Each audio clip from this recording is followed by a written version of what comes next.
Dear students, now let me come to the concluding remark. The term human in the context of human evolution refers to the genus Homo, but studies of human evolution usually include other hominids such as Australopithecines, from which the genus Homo diverged by about 2.3 to 2.4 million years ago in Africa. Scientists have estimated that humans branched off from their common ancestors with chimpanzees about 5 to 7 million years ago. Several species and subspecies of Homo evolved and are now extinct, introgress, or extinct. Examples include Homo erectus, Neanderthals, archaic Homo sapiens, the forerunners of anatomically modern humans, evolved between 400,000 and 250,000 years ago. With the help of geological timescale, the various stages of human species can be studied properly. Thank you all for patient hearing.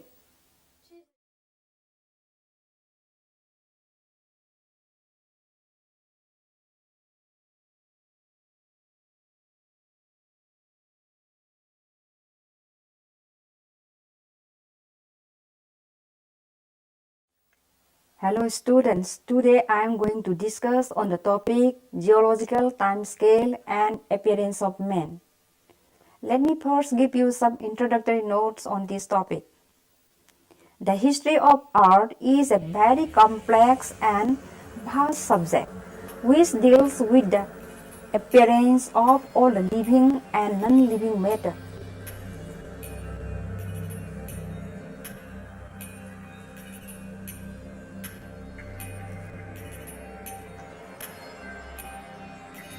The formation of rocks, minerals, and different geomorphological features, besides birth and evolution of simple unicellular microorganisms to modern human beings, are subject matter of the history of the Earth. Impossibility of devising a calendrical time frame is in the case of historical phase.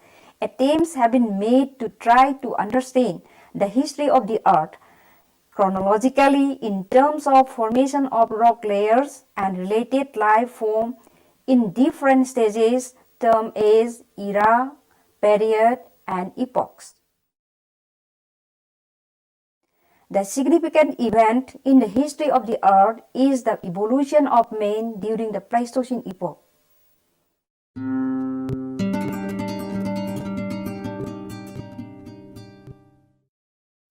The formation and development of vegetation from simple lichen-like forms to woodland through ages also form an inseparable part of it. The occurrence and development of particular rock strata and corresponding life forms together with associated environment are different events in the history of the Earth. Consider for chronological succession in the event of impossibility of devising a time frame with calendrical accuracy. Thus, the geological time scale provides a system of chronological measurement relating stratigraphy to time that is used by geologists, paleontologists, and other scientists to describe the timing and relationship between events that have occurred during the history of the Earth. British geologists were responsible for the grouping of periods into eras and the subdivision of tertiary and quaternary periods into epoch. William Smith in 1950 and Charles Lyell in 1930 first recognized that rock strata represented successive time periods. Time scales could be estimated only very imprecisely since various kinds of rates of change used in the estimation were highly variable.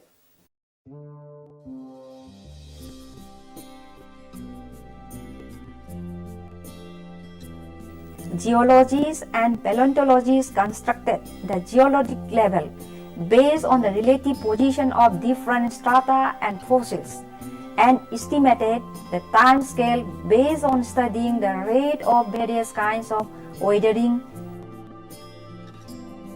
erosion, sedimentation, and lithification. The first geological time scale was eventually published in 1913 by the British geologist Arthur Holmes.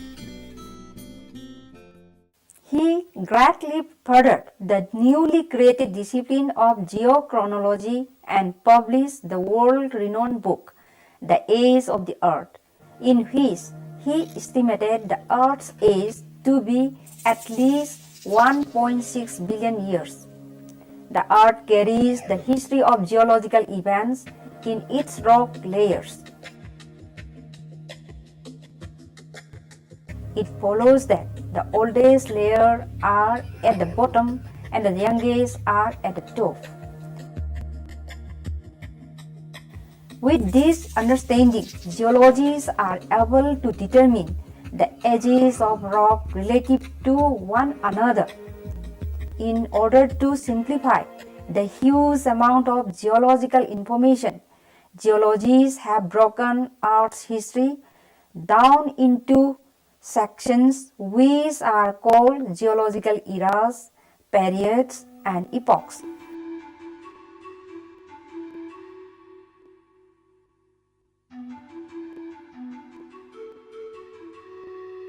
Fossil records have shown that life existed for about 3.800 million years.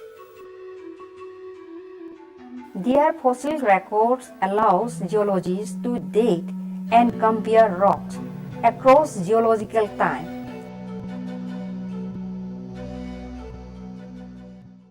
In 1977, the Global Commission of Stratigraphy, now the International Commission on Stratigraphy, started an effort to define global reference, global boundary stratotype sections and points (GSSP) for geologic period and faunal stages. On the basis of worldwide data, a standard chart has been prepared to understand the geological time scale.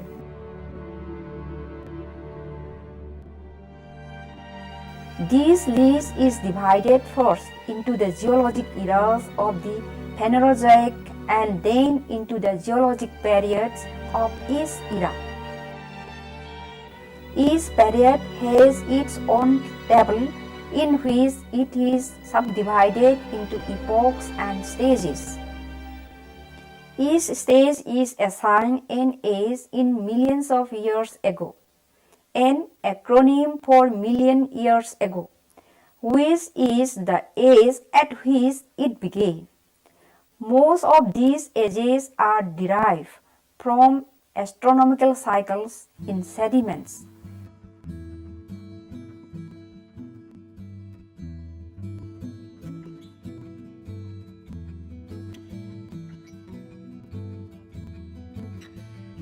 Magnetic data,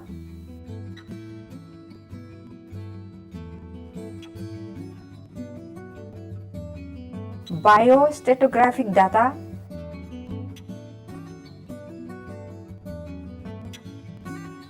and radiometric dating methods.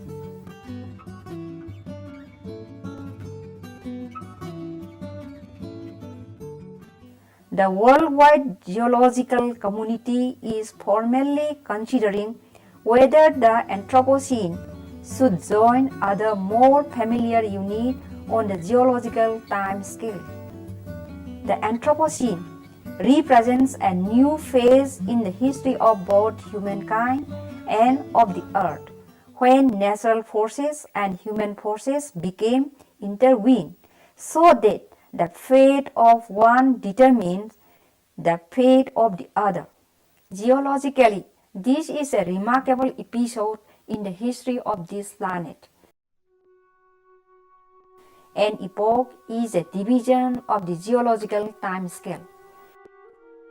Epochs are subdivisions of periods and are themselves subdivided into ages. The time span of an epoch can differ, but is usually between 50 and 5 million years. The youngest episode of the geologic time scale are even shorter.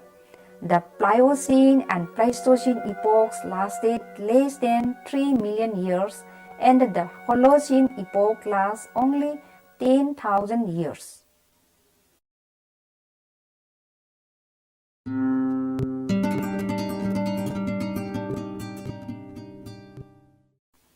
The earliest ancestors of humans were members of the genus Australopithecus, the intermediate between apes and men. Both Australopithecines and humans are biologically similar enough to be classified as members of the same biological tribe, the hominin.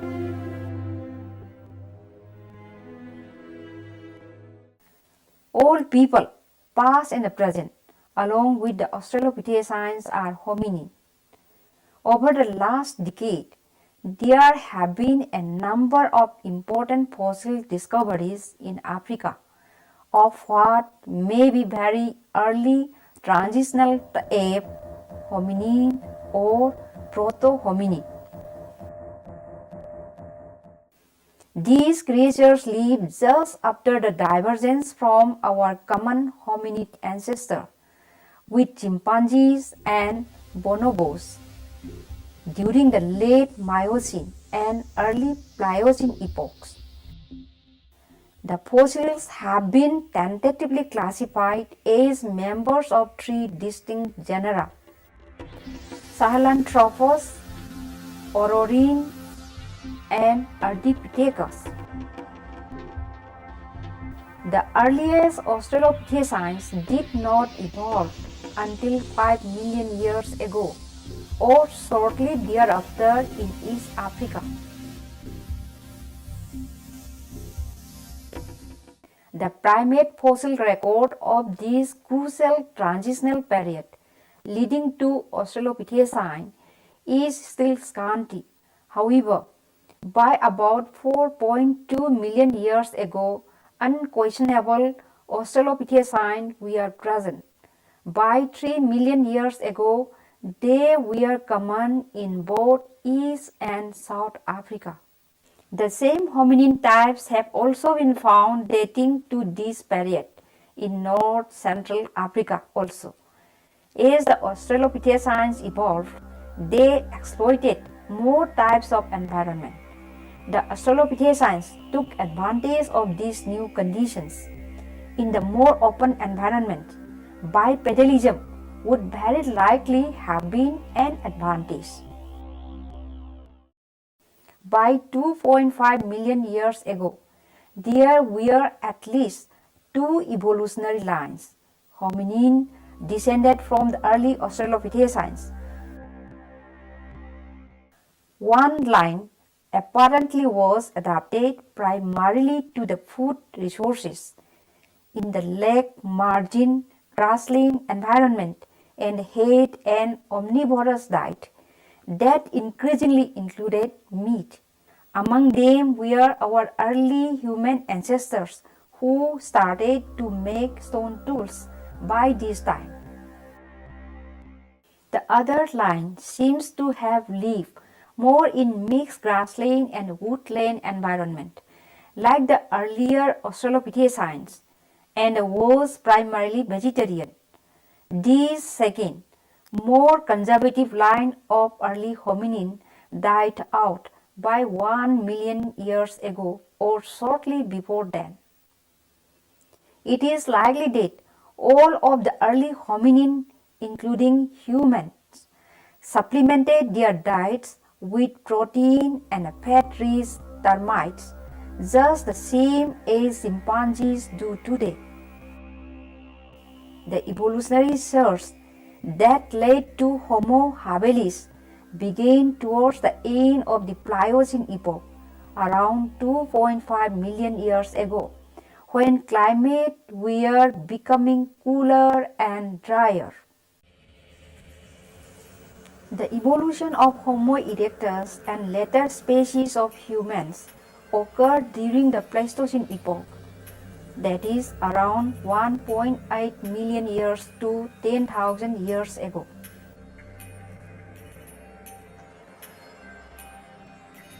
The Pleistocene was generally a time of more extreme world cooling and recurrent glaciations, that is ice age.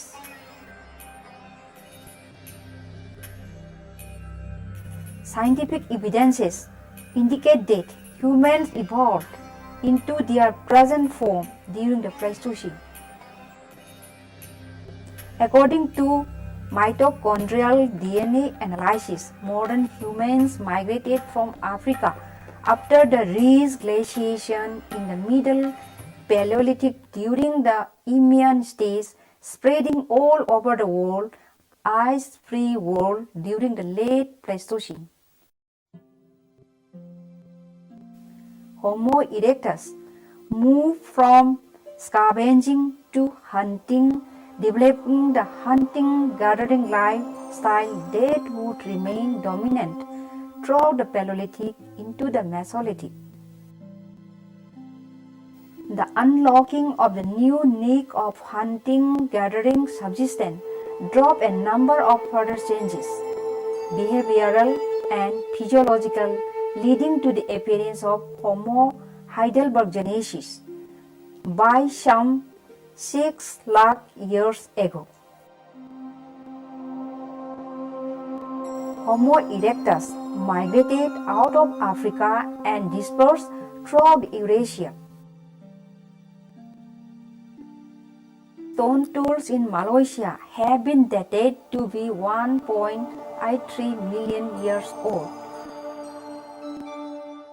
The packing man fossil discovered in 1929 is roughly 70,000 years old. In Europe, the Oldowan tradition, also known in Europe as Abybilian, split into two parallel traditions, the Clactonian, a flag tradition,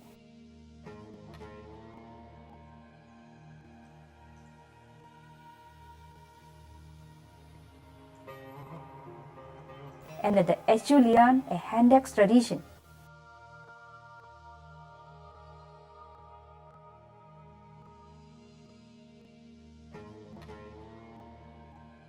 The Levallois technique for knapping flint developed during this time.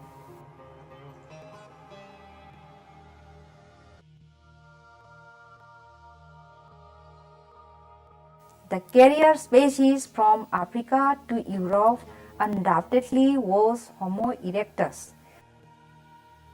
This type of human is more clearly linked to the flag tradition, which spread across southern Europe through the Balkans to appear relatively densely in Southeast Asia.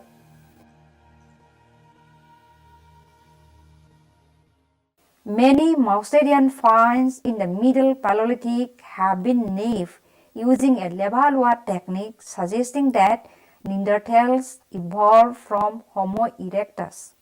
According to Bishop and others, in 2003, the first proto-Neanderthal traits appeared in Europe as early as 600,000 to 350,000 years ago. Several cultural assemblages have been linked to the Neanderthals in Europe. The earliest Mousterian stone tool culture dates to about 300,000 years ago. Later Mousterian culture is also seen in Asia and in Africa, dated after 150,000 years ago. At the Jabal Ayraut site, located 620 km south of Gibraltar, late Mousterian artifacts were found in Gorham's Cave on the remote south-facing coast of Gibraltar.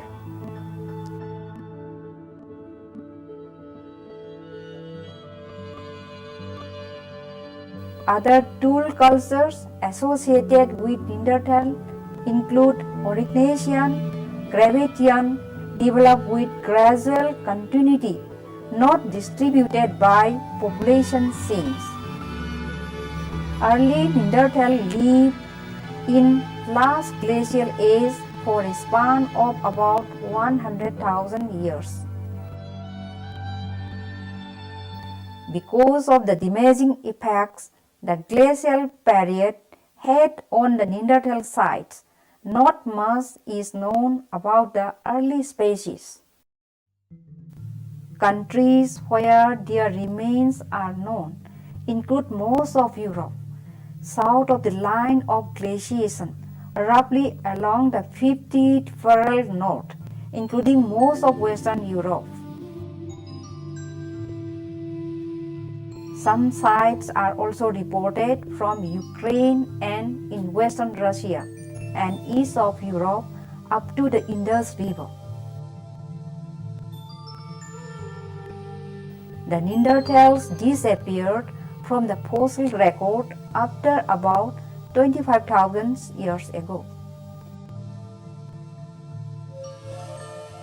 The last traces of Mousterian culture without human specimens have been found in Gorham's Cave on the remote south-facing coast of Gibraltar about 30,000 to 24,000 years ago.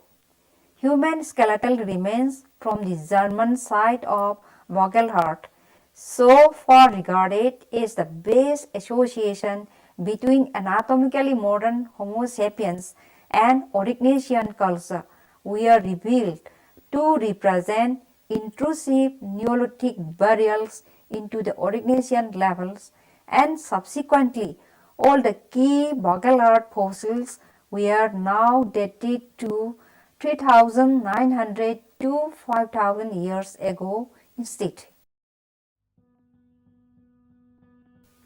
Homo sapiens are the only living species in the Homo genus. Anatomically, modern human originated in Africa about 200,000 years ago, reaching full behavioral modernity around 50,000 years ago. Anatomically modern humans evolved from archaic Homo sapiens in Africa in the Middle Paleolithic about 200,000 years ago. By the beginning of Upper Paleolithic period, full behavioral modernity including language, music and other cultural universals had developed.